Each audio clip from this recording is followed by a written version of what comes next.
Hey there, my friend. Steve Gamlin here. Welcome to another episode of the Motivational Firewood Radio Show. Here's something I love to do. I love to find cool people, and I love to be referred to cool people by other cool people, and that's the situation we are in today. Today, we're talking to my new friend, Nate, and he was referred to me by another connector of a person named Sajal, who's also been a guest here on the radio show. Nate is in the building industry, the remodeling industry, and he's also a self-described super connector. And it's great to have you here on the show, Nate. Thank you so much for being part of Motivational Firewood. No, thank you so much for having me on. I always like chatting with people about motivational stuff and cool stories and amazing conversations. Yeah, and you and I had a conversation. I have a pre-conversation with everybody these days before they're on the show. Mm-hmm. And I've got a background in a much smaller scale in the remodeling industry. And we were talking about visualization and how hard it can be sometimes to describe to people and to help them understand what their home, their office, their building, their structure is going to look like when you're done. And I think that's a gift that you have, because we were talking about a couple of different situations. What do you think is the toughest thing to understand for people out there who may say, well, I don't know how to visualize, or I don't know how to picture things in the future? Mm-hmm. How do you work with people like that? Well, it starts this way. So a lot of times, and let's kind of use your remodeling of your kitchen example, because a lot of times people want to go and they say, hey, I just don't like the way my kitchen works. I don't like the way my house is flowing.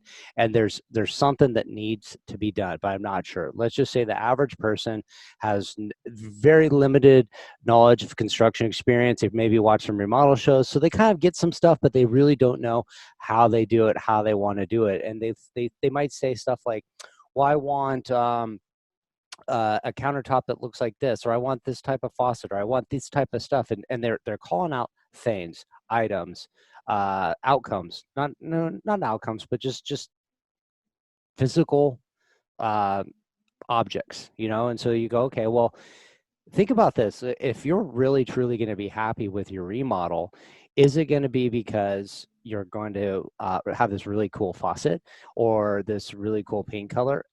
That's going to impact it, but it's not going to be the end all. Because if the whole flow, the whole layout of the kitchen is wrong, and you got that nice paint color on the walls, you're not going to like it. Visualization is the same way. So it starts with this. You look at that kitchen and you think to yourself, how do I want to live in here? What is going to happen? What are the memories I want to create? Am I having my family over? Are we gathered around the countertop? Are we eating tapas and drinking wine and cooking in the kitchen, and there's music playing and laughing? Is it a formal dining room and we're serving people and we're having, Thanksgiving dinner all dressed up? Or is it sitting outside in the barbecue and we're an outdoor family? So when you start thinking about like, hey, how do I live? That's like your values. That's how you operate. That's where you're going to find your true happiness. What are the memories I want to create? So you start creating those in your mind. And you start visualizing, what does that room look like? How does it operate? How does it flow? And so when you start thinking about those things, whether it's your kitchen remodel or your life that you want to live in out there in whatever realm it might be, you start visualizing, oh, this is how the experience is created. Now I'm starting to see the things that need to be in place in a certain dynamic to ease the flow of that experience I want to do. So if I'm visualizing, I want this really great kitchen where everybody can hang out and eat tapas, cook and drink wine, have conversations and music. Is it really going to work if it's a small kitchen with 4 walls and lots of cabinets and really tight and narrow? No, you need it to be open. You need 2 walls of cabinets. You need a big center island. You need a big open area. You need a place where you can put the speakers. You're going to need a refrigerator. You're going to need a space for your wine bar. And you start going, okay, that's a different visualization of a closed kitchen. So you can start seeing like, hey, do I have the bones already in place to make that a visual, to make that visualization occur? Or do I need to do some major surgery on the structure? Same thing with your life. Do you have the bones in place or not? And you start working on the bones and everything falls into place, and things are going to change. Things are going to pivot, just like construction. There's always unknown obstacles. There's unknown challenges. You discover it and you move on. And sometimes the things you thought you wanted don't work out. Like, yeah, hey, you've done this a million times. You go to the Home Depot, you pick out your favorite color paint. You're like, this is the one. This is the one I love. Put it on the wall at home. That nice shade of gray is this weird off pink. Like, how did that happen? Because of the lighting, it just doesn't work in your space. So sometimes the things you think you want in life don't work out. But if your vision is the experience, you're going to be able to quickly like, hey, it's not the end of the world. We'll just go pick another paint color that does give me that look in the lighting I have. So that's kind of my little take on it. Yeah, yeah. And I wish more people in more professions went at it that way. It's not stuff. It's not that paint chip. And I love how you say it's not that faucet that's going to bring you happiness and joy in your kitchen. It's, do you entertain a lot of people? And I love that you said speakers as well, because I got my smartphone up on the windowsill every night while I'm washing dishes, playing music. And I'm always saying, I wish there were speakers in this kitchen. And maybe there will be someday soon, because that's such a big part of what I do. And what you were saying reminded me of when I used to work with my dad. Now, my dad has been gone for a couple of years, but he was a carpenter for almost 30 years. And when we used to do remodeling together, we built a lot of decks, and he would be exactly the same. People would say, I want this big, deck, 2 levels, this. And my dad would say, what are you going to do with the deck? And most often people would say, oh, we have big parties, we have big barbecues and all this. Sometimes people said, we just want a little place for us to just sit in the sun in our chairs. But they would want this huge deck that took away from possibilities of every other part of the yard. So he would kind of ask questions about what their outcomes would be, what they were going to do with this part of their property. And they'd say, but we want to know what it's going to look like. My dad would go into his lunchbox, pull out a Sharpie and a paper plate and draw it. He goes, there's your deck. What are you going to do with it? And he was so much more interested in how they were going to plug themselves into it versus just the structure. And, well, it's so true, because you might look at like an architectural magazine, you go, that's a really cool bi-level deck. And then you start thinking about it to yourself, you go, are you going to use it? Like, well, I'd use probably the upper deck all the time, and maybe like once a year we might use the secondary deck. You go, okay, think about how you're going to live in it. Does it look good on paper? Sure. Does it look cool? Is it prestige? Maybe that's what you're going for. But if you really are thinking about the experience you want to have and optimize it, what are you doing out there? You're sitting on the barbecue, you're looking at the beautiful landscape, you're watching the sunset. You go, oh, wouldn't it be cool if you had that space for trees or a patio or a place for the kids to play soccer and run around? It's like all of a sudden it's like, I don't need that. I just need what I do need. And you're going to be so much more happier with the result. yeah.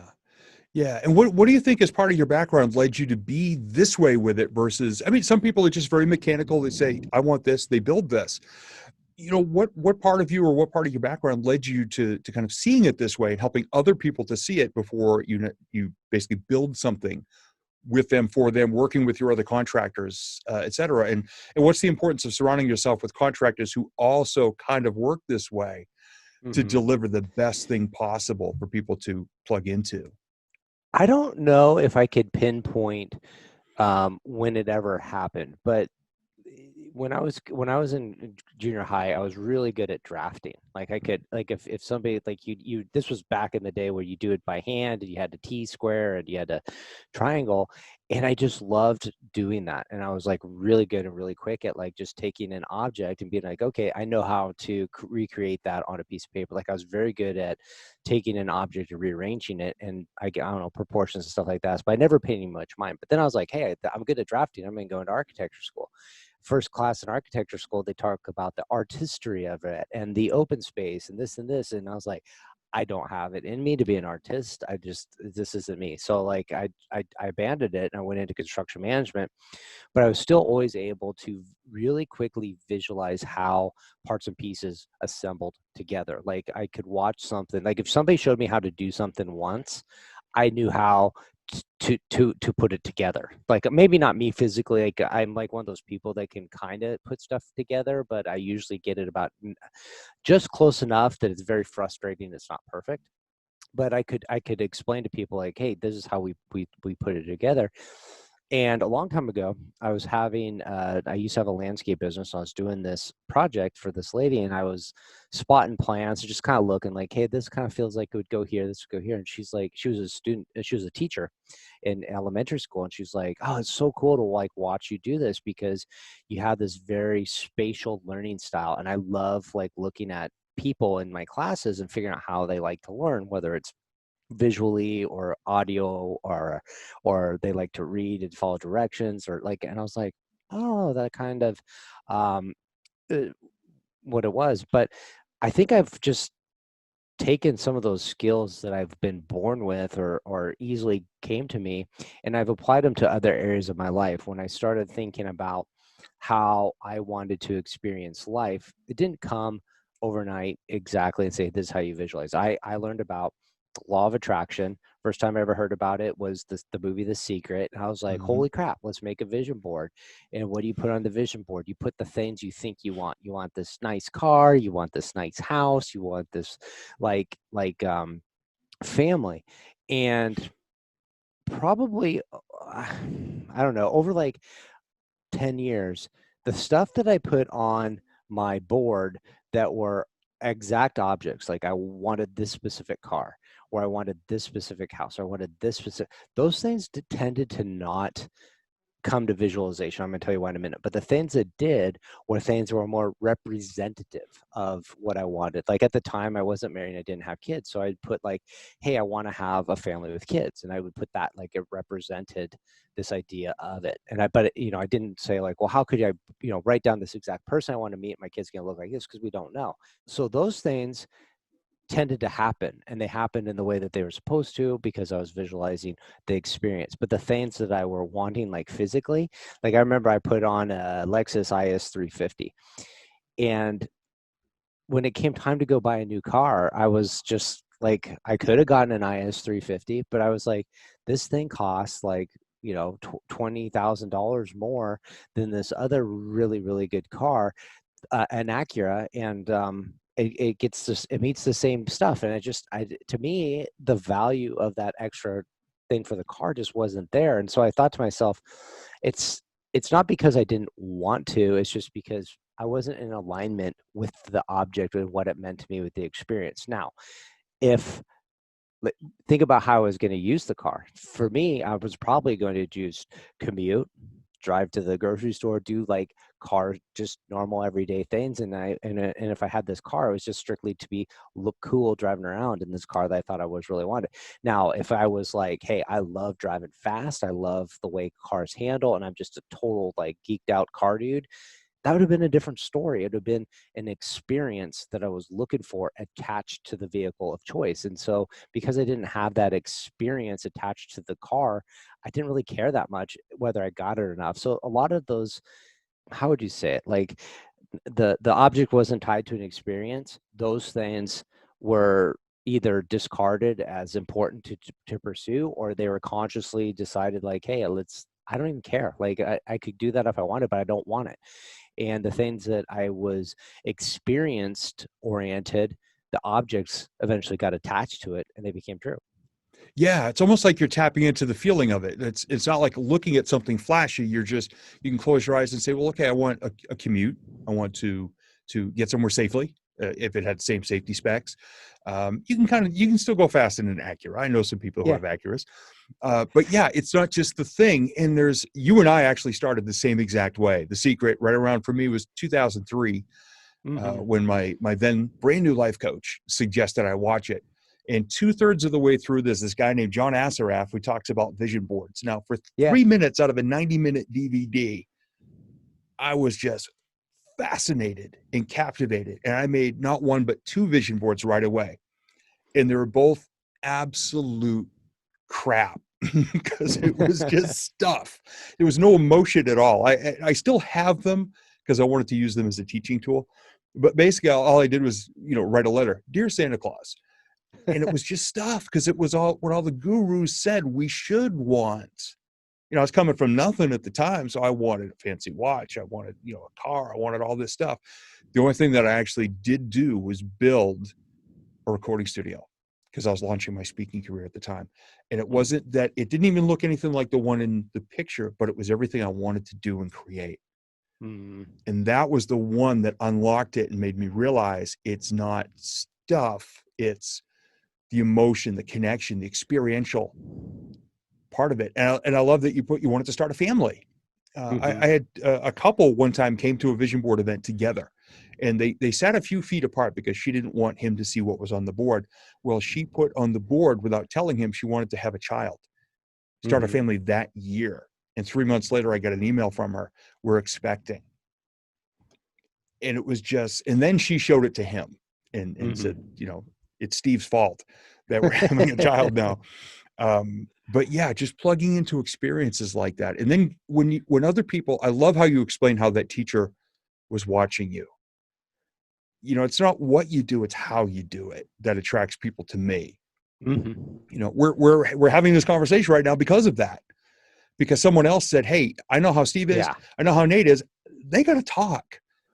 So what do you think moving forward, especially with everything going on in the world right now? At the time of this broadcast, we're still in the midst of the pandemic. Numbers are still rising. You know, restrictions are coming back and forth. A lot of people are very on edge and freaking out. And some people have just hunkered in the bunker waiting for it to pass. What advice would you give to the people going through things right now about still seeing on the horizon what they really want, not just being reactive, but proactive? I would say first and foremost is you have to have a long-term vision in mind, because this is probably the craziest year in my life, and I'm sure it's the craziest year in a lot of people's lives they've ever experienced. But I'm sure there's other people that have experienced way crazier lives in a year. And this is just, hey, I went through something else that y'all can't believe. This is just not that big a deal to kind of pound through.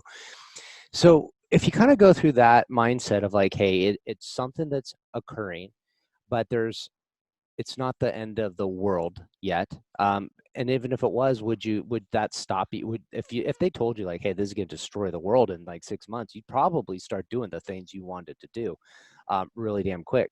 So you start looking at like, hey, as a long term, this is something that it's challenging right now, but it will pass. Might not pass this year, might not pass for, who knows what it's going to happen, but there will be some sort of adaptation that's going to occur.